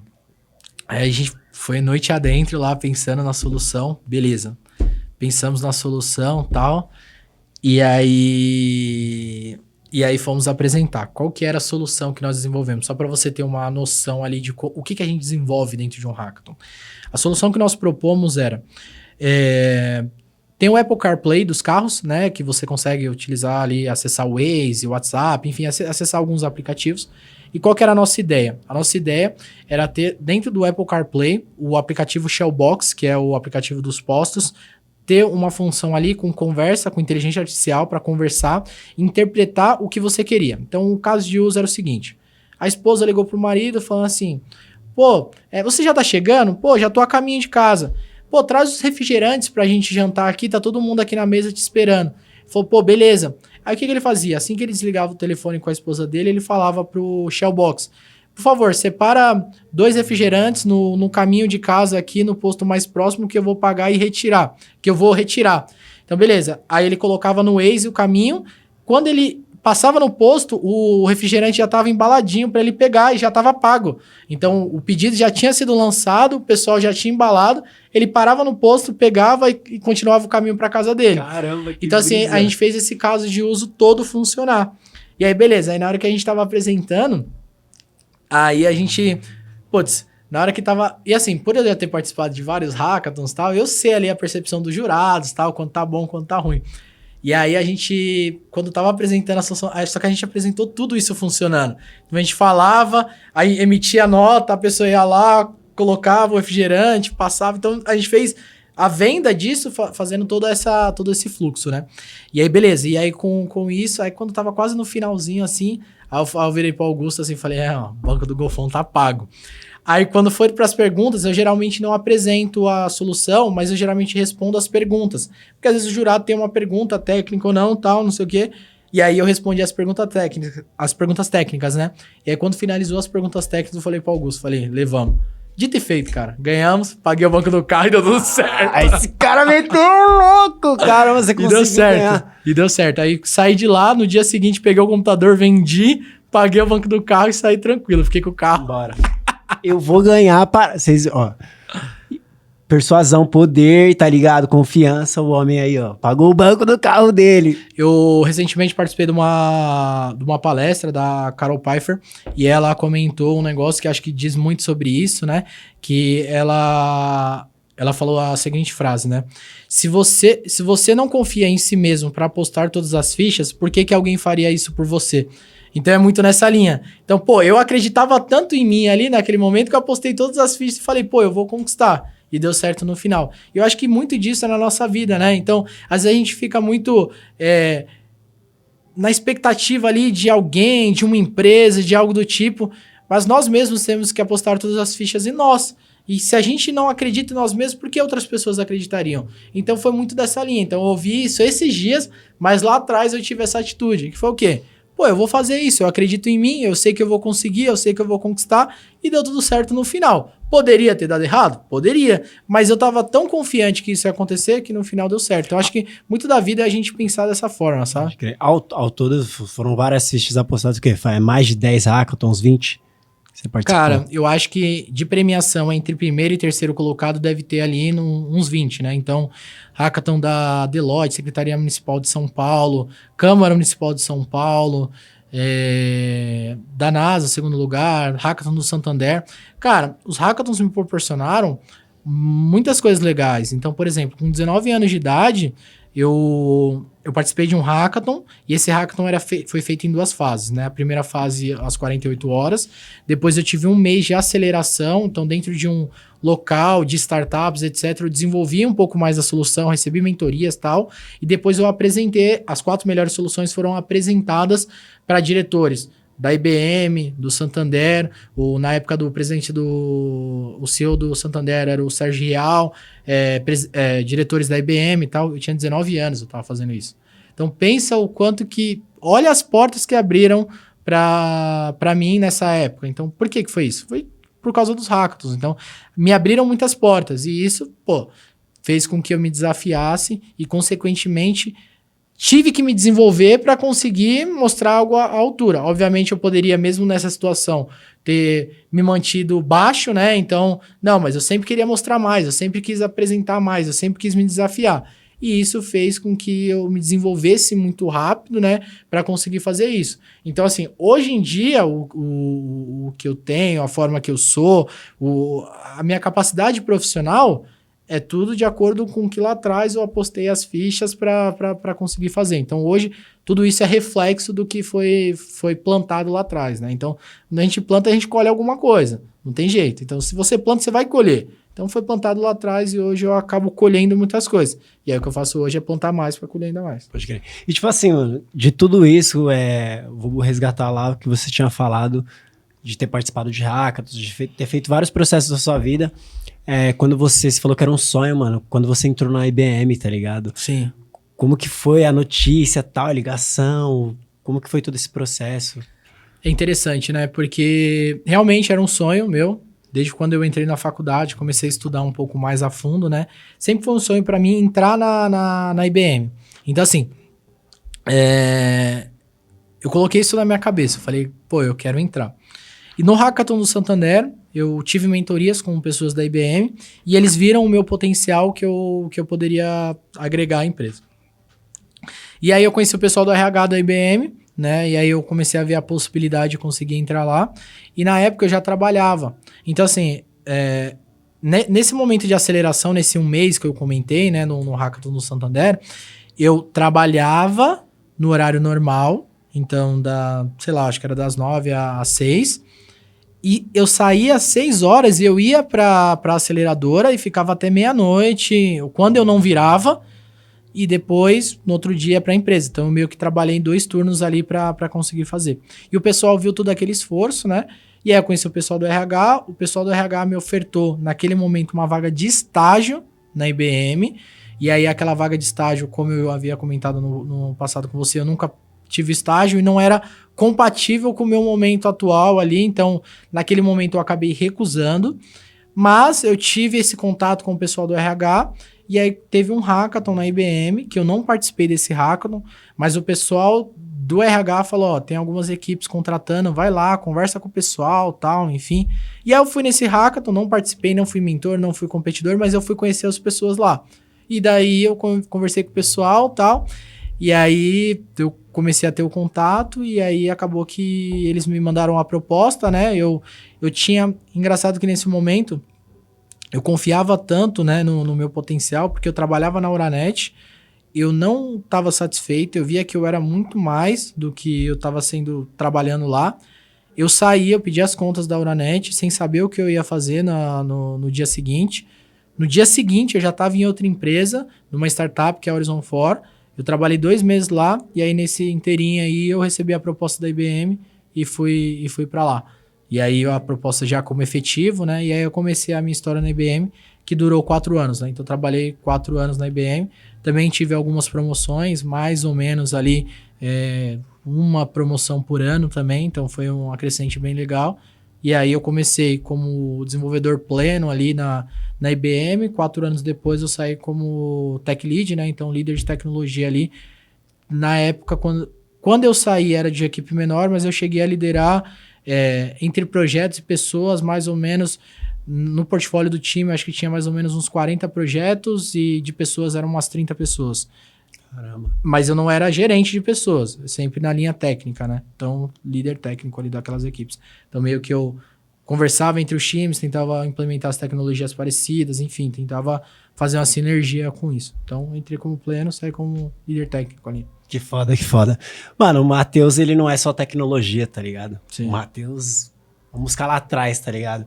E eu sempre pergunto eu sempre peço, né, pra pessoa uma música que significa muito na vida delas, tá ligado?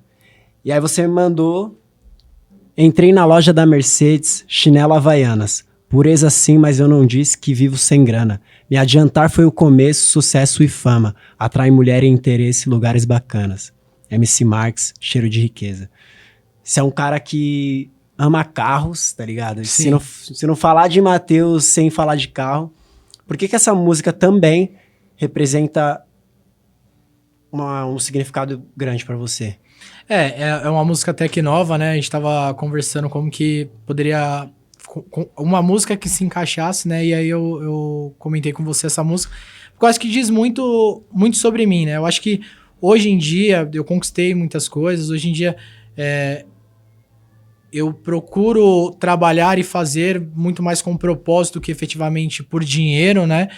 E justamente por isso, porque eu conquistei algumas coisas até hoje, graças a Deus, com o trabalho. Então, acho que essa música diz muito, né? Porque por conquistar, mas sem deixar de ter a essência de quem eu sou, né? Então, hoje... eu tenho um estilo de vida, um patamar legal, mas eu não deixo de saber de onde eu vim, eu não deixo de comentar de quem eu sou, dos amigos. Obviamente, perdi muitos amigos no meio desse caminho, me afastei, justamente por conta de propósito. Meu propósito era outro, mas não quer dizer que essas pessoas não fizeram parte da minha vida. As pessoas que estão em linha de crescimento, enfim, de fazer as coisas acontecerem, consequentemente vai ter aquela proximidade. Mas o ponto dessa música cresci, eu não disse que vivo sem grana, mas, eu sei de onde eu vim, das minhas raízes. Eu acho que é um pouco disso, sabe? Então, eu sei... Sabe da sua pureza. Eu sei de onde eu vim, eu sei as coisas que eu batalhei pra conquistar, mas, obviamente, eu gosto do meu estilo de vida, do que eu faço, e gosto dos meus carros, gosto de fazer... o que eu faço, sabe? E é uma parada, porque, já vamos falar dessa parada que me conecta muito, era tipo... Pra quem não sabe, mano, o Matheus, ele... Meu melhor amigo de infância, tá ligado? Tipo, do prédio, tá ligado? Falar pra minha mãe, tô descendo lá no Matheus lá, pra jogar um videogame, tá ligado? Vou brincar de monta-monta, carrinho de Hot Wheels que ele tinha, uma parte de carrinho de Hot Wheels. Tinha. Né? E era foda esse bagulho, porque, mano, eu vendo o seu processo, até mesmo nas redes sociais, eu falei, cara, mano... E você vai em muitos pit stop de corrida, tipo, os caras, tipo, aqueles carros indo, assim, disputando. Eu falei, mano, o Matheus, ele sonhou com aquilo e não era só uma brincadeira de criança, tá ligado? Sim. E era uma brisa, eu falava assim, cara, Matheus, porra, mano, você quer isso daí pra você e tal? Tipo, mano, você visualizou isso e É engraçado isso, né? Olhar pra trás e ver o resultado na frente, né? Tanto é que minha primeira profissão dos sonhos era ser design de carros. Eu desenhava um monte de carros e eu queria ser design de carros, né? Então, a minha felicidade na época era ter um carrinho da Hot Wheels. Então, presente de Natal, assim, era um carrinho da Hot Wheels. Então, assim, eu tinha bastante, mas era isso. Era durante o ano inteiro. Então, todo mundo que... Pô, vou dar um presente. Dá um carrinho da Hot Wheels. Você tem esses carrinhos até hoje, mano? Não tenho. Eu doei os carrinhos que eu tinha na época. Então, eu tive uma fase na vida, né? Que isso não era prioridade. E aí, eu acabei doando esses carrinhos. Então, todos os meus brinquedos eu acabei doando. Porém, entretanto, todavia, eu comprei novos. Então, hoje eu tenho eu tenho carrinhos da Hot Wheels. Mas são outros, né? Então, agora, depois de grande, inclusive, eu montei uma coleçãozinha agora esse ano, né? Então devo ter ali uns 60, 70 carrinhos ali. E é engraçado que na época eu tinha vários carrinhos e não tinha noção. Hoje os carrinhos que eu compro não são carrinhos customizados e são carrinhos que eu vejo possibilidade de ter um dia. Então assim, eu tenho 60, 70 carrinhos, mas são carrinhos menos custom, mais carrinhos mais, diria que originais, né? E aí, esses carrinhos eu sonho um dia tê-los, né? Então, é muito nessa linha. E é engraçado, porque se a gente olhar para trás... cara, eu sempre fui aficionado por carros, tá? Então, por exemplo, o Golf, né? Meu primeiro carro. Eu sempre quis ter um Golf. Então, quando eu busquei, enfim, financiei 1000 vezes lá, enfim, dei um jeito para conseguir. Tanto é que demorou, né? Então... do carro eu fui ter, eu acho que eu já tinha 20, 21 anos. Você demorou também pra tirar a carta, eu lembro, eu tava voltando do busão, da faculdade. Lembro, assim. pô, demorei. Eu tive que encaixar ali, tirar a carta na minha rotina de trabalho, porque quando eu tinha meus 18 anos, 17, 18 anos, quando eu entrei na faculdade ali, eu decidi focar 100% na minha carreira profissional. Então eu me afastei de amigos, enfim. A minha, eu diria que, eu sempre falo que minha adolescência durou muito pouco. Porque eu saía, tal, não sei o quê, mas durou muito pouco a minha adolescência justamente por conta desse meu foco, né? Então, quando eu fui tirar minha carta, eu tive que achar um espaço ali, acabou tendo uma coincidência, que quando eu trabalhava na IBM, o meu líder técnico machucou o joelho, e aí ele morava no Parque do Carmo, e aí meio que eu fazia home office lá na casa dele, então tipo assim, a esposa dele fazia até comida pra gente lá e tal, então aí acabou que tinha uma autoescola do lado da casa dele, então aí, putz, eu achava um espaço ali na agenda e consegui tirar a minha carta, mas se não fosse isso, putz, ainda demorar ainda mais para conseguir tirar a habilitação, porque sempre a prioridade ali dos meus 17, 18 anos foi estudo e trabalho para fazer acontecer. Então, eu não priorizava muitas coisas pessoais. Embora hoje eu tenha várias conquistas pessoais, mas lá no passado eu não priorizava isso. Eu priorizava sempre o trabalho e os estudos. O futebol, mano, eu lembro que, tipo, mano, a gente colava pra jogar um futebol, tá ligado? Ali na quadra e tal. Dos amigos ali, da rapaziada, como que você enxerga também a rapaziada, tipo, hoje? Então, é muito de momento e muito de entendimento, né? Então, que nem a gente tá batendo um papo aqui agora, a gente tem essa conexão desde novo, mas se for colocar que a gente conversa sempre, é mentira, a gente não conversa sempre, mas sempre tem essa conexão.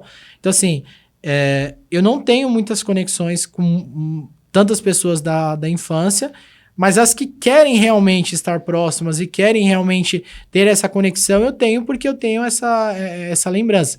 Mas, obviamente, eu acabei perdendo muito contato porque os propósitos acabaram não sendo o mesmo. Então, tiveram muitos amigos que não entenderam a minha fase, do tipo, do meu foco, né, do querer. Então, assim, eu lembro, obviamente não vou citar nomes, mas eu lembro de uma época que eu tava pegando o trem em Guaianazes, eu acho que eu tava indo trabalhar, enfim, não lembro o ano, não lembro a idade e tal, mas eu tinha uma amizade muito grande por um amigo, e eu vi ele, aí, tipo, na hora que eu vi ele, eu falei assim, pô, e aí, cara, tudo bem e tal, não sei o que, ele, e aí, beleza? E saiu, sabe?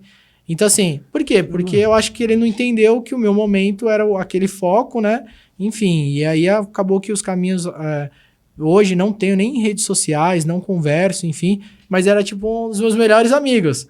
Mas por quê? Porque o propósito é diferente. Então, assim, eu acabei me afastando bastante porque eu vejo que não houve um entendimento ali das pessoas com o meu propósito e tal. E tudo bem. Eu acho que cada um é cada um, nós somos seres humanos, temos as nossas escolhas, mas querendo ou não, a gente precisa disso. A gente não veio com algo muito formado, então a gente tem que construir, a gente tem que abdicar de coisas, e eu tive que fazer isso para conquistar. Se eu não tivesse feito isso, eu não tinha conquistado, não tinha feito o que eu fiz, então eu não me arrependo. Mas nem todo mundo consegue ter essa interpretação e nem todo mundo almeja isso. Às vezes as pessoas querem ter a vida que elas têm, não ter aquele crescimento profissional, pessoal, e tá tudo bem. Acho que cada um e a vida que segue. Então, eu acho que eu tenho contato com algumas pessoas, mas, sei lá, com 10% das pessoas que fizeram parte da minha infância ali, início da adolescência, mas muito pouco mesmo. Você se considera ou se considerou por algum tempo uma criança, um adolescente? Tipo, adolescente não, né? Mas mais garotão, um cara levado e tal? Ou você acha que você sempre foi centrado e tal? Cara, eu acho que nesse ponto eu devo muito aos meus pais. Eu acho que eles sempre souberam ali me controlar muito bem. Então eu nunca... a gente brincava lá. Então assim, eu acho que não... Eu não me considero uma criança muito levada. Eu acho que eu sempre fui muito disciplinado ali pelos meus pais ali. Tanto é que meus pais, eles eram muito controladores em termos de ficar até tarde na rua, sair e tal. Então era muito ali... A mãe embaçava na sua... Muito. Então assim, era muito disciplinado ali. Então eu acho que eu não fui uma criança rebelde muito pelos meus pais e pela forma que eles me criaram, né? Que é um pouco do que a gente falou lá no começo do nosso bate-papo, né? Que é a questão da experiência de vida que eles quiseram passar para mim, né? Então, acho que isso foi muito importante. Eu acho que, na época, eu ficava bravíssimo com eles, porque eu via todo mundo saindo, todo mundo brincando. Eu era o cara que tinha horário para sair, horário para chegar, delimitado, 2, 3 horas para brincar ali e tal, não sei o quê. Era um pouco complicado, mas hoje eu dou razão e eu acho importante o que eles fizeram. Eu acho que é isso, mano. Tipo, a gente falou de tudo isso daí, tá ligado? Sobre vivências, tá ligado? Sobre, trabalho, sobre, tá ligado? Amizade. E eu acho muito importante hoje te agradecer, tá ligado? Porque eu tava passando uma fase na minha vida, mano, muito, muito foda. 2021, eu digo que foi um ano muito difícil pra mim, tá ligado? Por conta de sem trampo, tá ligado? E eu fui começar a vender pão de mel com meu primo, não vendi tantos, ramelei um pouco nesse processo. Mas quando eu fiz aquele vídeo lá, mano, você me mandou mensagem, mano. Você foi uma das únicas pessoas que, tá ligado? A não ser minha família que tava junto comigo, mas das amizades, isso da infância. Você, mano, eu quero tantos pão de mel, e comprou os pão de mel de mim e aí levou um tempo, falei, pô, Matheus, tem que te encontrar pra te levar os pão de mel, e você, tipo, desconversou a parada, mano. E dali eu sabia que, tipo assim, mano, você não era pelo pão de mel. Sim. Era pra ajudar seu parceiro, tá ligado? Sim, com certeza. E eu quero te agradecer, mano, porque Top, mano. de alguma forma você salvou minha vida, de alguma forma você tá ligado a isso, tá ligado? Que tá acontecendo hoje. Então, esse programa também, essa conversa tinha que acontecer, tá ligado? Top pra demais. que eu pudesse falar isso pra você. E eu tô aqui, mano, esse moleque é foda, meu parceiro de infância, então, muito obrigado, mano. Top demais, mano. Tá Tamo junto. Tamo junto. Queria que Mas é isso aí, cara. Eu acho que você matou. Eu não sou a pessoa de ficar compartilhando esse tipo de coisa, mas a minha forma de fazer é isso aí.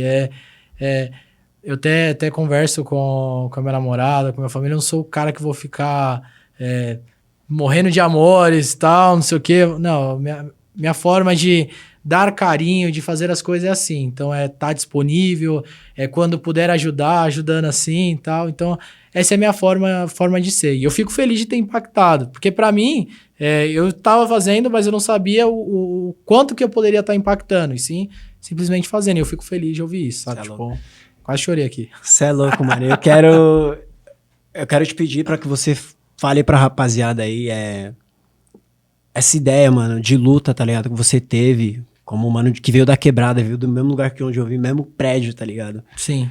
E quero que você dê essa ideia pra essa galera, falem pra eles que eles podem também, tá ligado?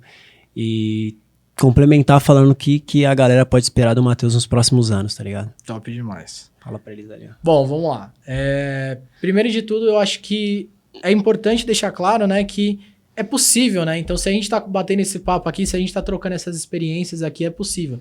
E não só como eu acho que eu sou uma referência ali, mas existem tantas outras referências, e não necessariamente só em tecnologia, né? Mas em outras áreas também. Eu acho que é possível sair sim da quebrada e realmente ser uma referência profissional, ser uma referência de conquista, de propósito, da família. Eu acho que tudo isso é possível. Porém, não é fácil. Se falar que é fácil é mentira. Os caminhos são muito complicados.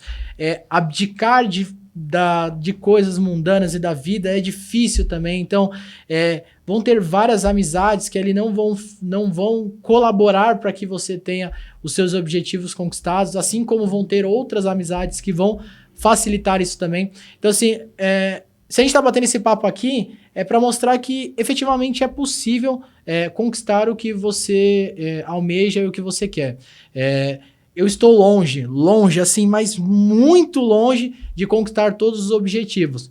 Mas tudo é feito em baby steps, né? Então, passos pequenos. Então, vai trilhando ali o caminho, os objetivos ali, as metas ali pequenininhas para chegar naquele objetivo maior. Depois que conquistar, as coisas vão mudando. Mas é para mostrar que é possível. Problemas sempre vão existir, desafios sempre vão existir, mas sempre tem um caminho ali para seguir. Uma das dicas que eu dou é sempre tentar se colocar à frente ali, sempre estar disposto a aprender com pessoas ao seu redor. A espécie humana, a evolução humana, não é eu fazendo por mim mesmo e a vida que segue. É eu aprendendo com outros seres humanos e assim que evolui. Por quê? Porque um humano tem um conhecimento e uma vida limitada para conseguir fazer. Então, se uma pessoa aprende uma coisa e você absorve o que ela aprendeu, você está evoluindo. Você não precisou viver aquilo que ela está vivendo. Então, a dica que eu dou, na verdade, a frase que eu digo, né, é que é possível. Então, é possível conquistar todos os seus objetivos. E falando um pouquinho agora sobre a minha parte profissional, né, o que eu pretendo como próximos passos, né, eu, graças a Deus, eu conquistei muitas coisas e fiz muitas coisas. Hoje, eu trabalhei para muitas empresas, para muitas pessoas, e adquiri muita experiência, e eu acho que eu posso usar esse conhecimento para fazer coisas para mim. Então, atualmente, hoje, eu tenho diversas frentes de projeto, intermediação de negócios, desenvolvimento de produtos tecnológicos, etc., mas muito voltado para a minha pessoa, então para as minhas empresas, para os meus negócios. Então hoje eu estou desenvolvendo diversas soluções aí e estou intermediando negócios, eu estou fazendo várias pontes ali para construir. Então hoje eu vejo que todo esse capital intelectual que eu adquiri dessas empresas eu vou aplicar, na verdade estou aplicando nessas minhas empresas, nesses meus negócios, né? Então o que você vai ver do Matheus pro futuro, muito provavelmente são soluções com a minha cara ali por trás, são negócios ali, ou às vezes que você nem vai saber que você vai estar usando uma solução que eu vou estar por trás. Então hoje a minha linha de trabalho, desde o ano passado, tomei a decisão de sair efetivamente da linha do mercado CLT, né, do mercado de trabalho CLT. Eu estou numa linha muito mais de empreender e muito mais apostando em mim mesmo, na minha capacidade pessoal e profissional. Então hoje eu estou trabalhando mais numa linha Matheus Catossi e não Matheus Catossi da empresa tal, e muito mais na linha Matheus Catossi, que faz para empresa tal, que eu sou dono, faço parte, enfim. Foda. Então eu tô muito mais nessa linha. Foda. Mano, e ao final de todo o programa a gente faz um bate-pronto, é uma ideia muito rápida. Claro. Eu vou te fazer uma pergunta e você vai me responder com uma palavra, ou você pode se expressar. Posso começar? Vamos lá. O que significa família pra você? Família pra mim é a base de tudo. O que significa amizade? Amizade é algo que é extremamente importante, mas que precisa ser tomado cuidado. Porque ela pode facilitar muita coisa, mas ela pode prejudicar muita coisa. Uma inspiração pra você? Meus pais. Meus pais são inspiração de vida, eles superaram muitos desafios, mesmo sem muito conhecimento, não falo de vida, mas conhecimento acadêmico, eles conseguiram superar e construir a minha base e quem eu sou hoje. Se você pudesse voltar no tempo? Eu não voltaria no tempo. Eu acho que todas as coisas que eu fiz até hoje, eu sou muito grato. Até as decisões erradas que eu tomei na vida me fizeram aprender pra ser quem eu sou hoje. Eu não voltaria no tempo. Mano, satisfação, mano. De verdade, obrigado por ter me concedido essa entrevista, tá ligado? Obrigado aí por sempre ter me levado ali pra jogar o videogame. você sabe, mano, aqui é satisfação imensa e, mano, ter conversado com você aqui, você ter encostado nesse programa aqui. Espero que você volte outras vezes, mano, e fale dos projetos que já, pô, estão aí, tá ligado? Foi uma satisfação você ter encostado, viu, mano? Obrigado de verdade, mano. Top demais, cara. Agradeço pelo convite. Fico disponível não só para vocês aqui, mas também para quem quiser saber mais da área de tecnologia, para quem quiser trocar uma ideia de como foi, mais no detalhe, como foi minha carreira, fico 100% disponível. Com certeza eu vou voltar mais vezes aqui pra gente bater esse papo aqui. E top demais, cara. Parabéns, pô, e sucesso demais. Vambora. Muito obrigado pelo convite. Tamo junto, irmão. Tamo junto. Valeu. É louco. Se você gostou dessa conversa, siga aí nas redes sociais e acompanhe os próximos episódios. De lá, Periferia no Ar. Periferia no ar.